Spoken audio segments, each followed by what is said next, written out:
Hey folks, Bill here with Rawlings Farm. Today I'd like to go over with you the characteristics that we look for when choosing a replacement doe. While Rawlings Farm raises boar goats, these principles should work with any meat goat breed. So we're going to start off with the mouth. The mouth is their source of nutrients, so we want to make sure that the front teeth are able to go through the pasture and graze or bite twigs off of trees, just so they can go around and browse. So if we look at her teeth, they do line up very good. She's about a year old, so she's starting to lose these front teeth. She'll lose her front two teeth, and bigger ones will grow in. And that's a way that you can age a goat. So when their front two teeth are bigger than the rest of the teeth on the side, that means that they're 1 year old. When they have four teeth that are bigger than the ones on the sides, that's 2 years old, and so on and so forth. So for every two teeth that they gain that are bigger, that's another year of age. So she lines up pretty good, and we can see that she's getting ready to lose these first two teeth. They're getting a little loose. So we want to make sure that she can eat. She can eat. We're going to move down the mouth, right down here to the chest. You want a lot of room in between these front two legs, because right in here is where the heart is and the lungs. So you want a lot of room for those internal organs to function properly. So we want to find some width in the chest here. So after the chest, we're going to go down here to the feet. And we want to make sure that the toes aren't growing too long. That can be a genetic defect. So we want to check the toes, make sure that they're nice and that they stand up well on the toes. You can also look in between them, make sure that there's no hoof rot, any pussy looking substance in between the hooves. In a wet year like this, even we are having some trouble with hoof rot. So you just want to make sure that they don't have it, because it's contagious.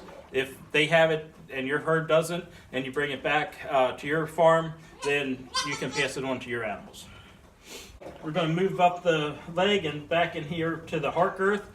We want to make sure that it kind of ties into the ribs smoothly. You don't want a great big indentation after these shoulders back here into the ribs. So she's pretty sleek. There's not much of a hole, so she's good there. So then you're going to come back to the ribs, and you want a good body capacity. You want some width in the ribs, so she can eat, have a place to store the feed that she's consuming. But you also want her to have some room for when she gets pregnant, because hopefully she'll be carrying 2-3 kids a couple years down the line, so you want her to have enough room to eat and carry those fetuses to 5 months. The gestation for goats is 5 months. So after the barrel here, we're going to come up here to the withers, and first is the rack, then the loin, and then the rump. So rack, loin, rump.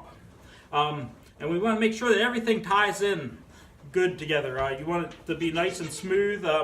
We can feel their hips a little bit here, but it ties in pretty good.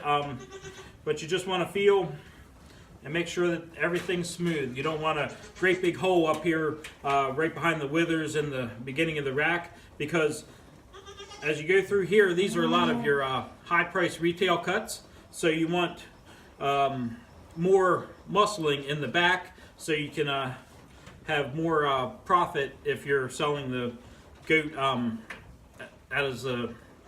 at like retail or something like that. So we're good back here to the hips. And then, now I grew up with cattle, so you have your hooks and pins, but between the hip bone and the tailbone here, you don't want too much of a drop off. And she's standing fairly correct, so you just got a little bit here for meat goat purposes, or for for production purposes, if her kids are just going to go to a terminal market, that's not going to be a big deal.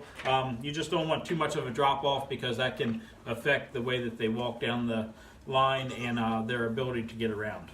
As you move down the rump, you're going to come to the thigh, and I like to see a lot of meat in here. I want it wide, big leg to them, and then when you reach in the back, you want to feel a lot of muscle width as you grab them. You want some curve to the leg here so they can have some flex when they walk. And you don't want it too straight in here because then they'll be choppy as they walk and they're not going to have the longevity that goat with some flex to the leg. Then you want it kind of straight here from the pin bone down the hock, just a sign of structural correctness. As we get back here into the pastern, you want some angle, but you don't want too much. You don't want these dew claws almost touching the ground because they're just going to break down quicker and they're not going to have the longevity that someone than a doe with strong pasterns.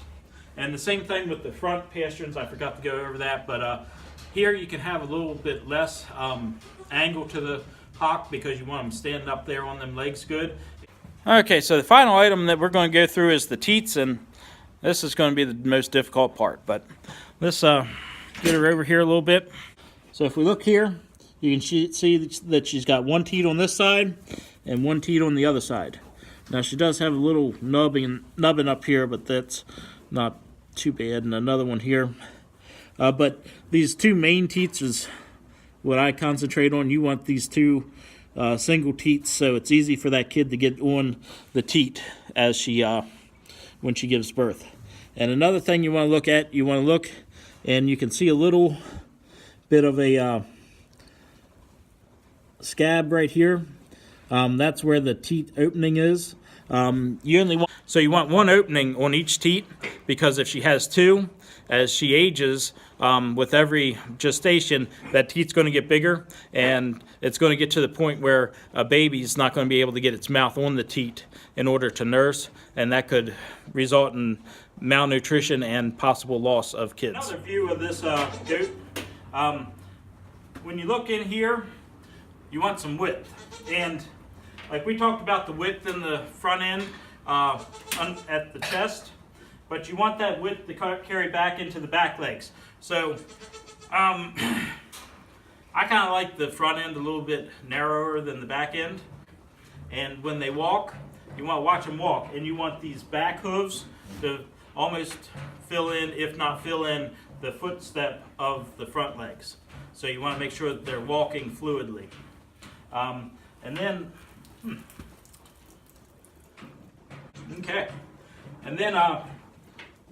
as I said on the side profile, you want some muscle in here. So when you stand back and look at her, you want some width of them back legs.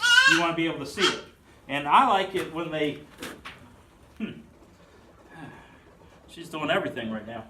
But I like it when this muscling comes down into here and then into the leg. So now that we've gone through the parts of the goat and what to look for, let's get a group of them together and try to evaluate different does compared to each other.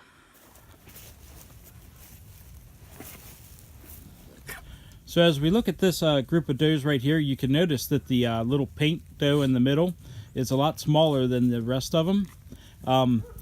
If you were looking at a group of like-aged does, you would want to stay away from her because she doesn't have the growth that the others do. She was a May kid, while the others were Februaries and Januaries. So her size is more realistic for her age. Here's a good comparison. We have the doe to your left, bigger frame doe, longer doe, and then we have the one to the right here that's looking at us. She's kind of a shorter body doe. So depending on what you like, and you might want to go with the longer doe compared to the shorter bodied doe.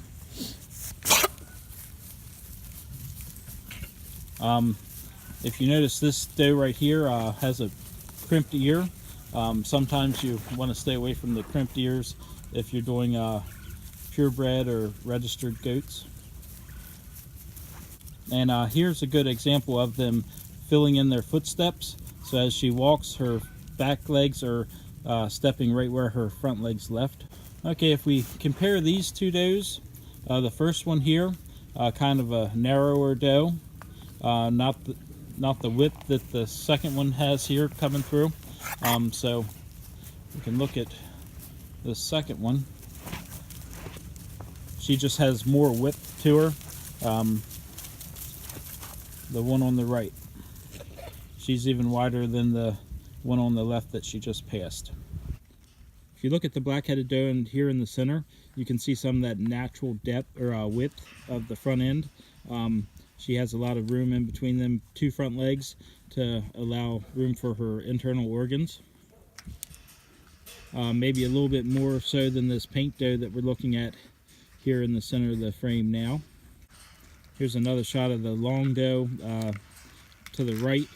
She's probably one of the longest does that we have. We're looking at does from a couple different sires here, so the longer ones are from one sire while the shorter bodied, thicker does are from another sire. Evaluating does in a group is a lot different than one-on-one like we did on the trim stand. You're just going to have to look at them, observe them, and go for the characteristics that you want to see in a doe. I by no means know everything about goats, but I hope that you found something in this video helpful, and I'll see you next time.